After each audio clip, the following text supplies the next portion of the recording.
Në qelinë e kriminalit antiparti Edison Hypi, është gjetur kjo letër nga gardianët që e ruanin dhe kur ai e ruante mjekrën. Komunisti. Komunisti është gjallësa më e fliqur, me ndyrë, me pështirë në fytyrën e dheut. Komunisti nuk është njeri.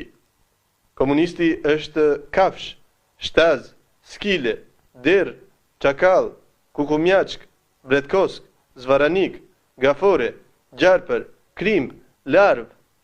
Komunisti është llapaqeni më i grinçëm. Komunisti është dembeli dhe paraziti më i pacip. Komunisti është hajduti më i paskrupull.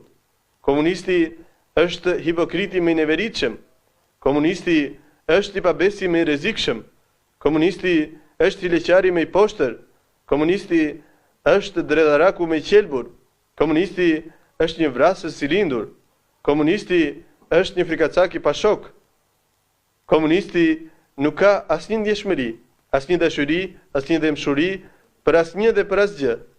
Komunisti është një pafe, i pamoralshëm, i padhe, i pavatër, që i spionon të gjithë: nënën, baban, motrën, vëllan, nipin, mbesën, kushëririn, të gjallët, të vdekurit, madje edhe veten e vet. Komunisti është mishërimi i të gjitha sëmundjeve, deformimeve, patologjive, psiqike, psikologjike, sociale, qytetare, kulturore, intelektuale, antropologjike.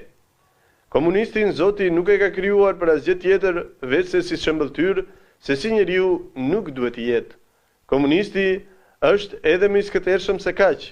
Komunistit është e pamundur t'ia numërosh të gjitha. Të flasësh hollësisht për komunistin, duhet të kesh ngrënë një Kosovë me fasule, një myzeqe me bukë, një tomor me djath, një kin me oriz, një kub me sheqer dhe të pish një vjos me raki, një rusi me vodka, një oqean me ujë. Mu thaftë goja për të gjitha këto që thash më sipër.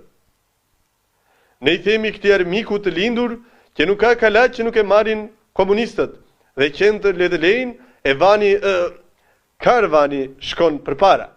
Qend le të lejnë, karvani do të eci përpara.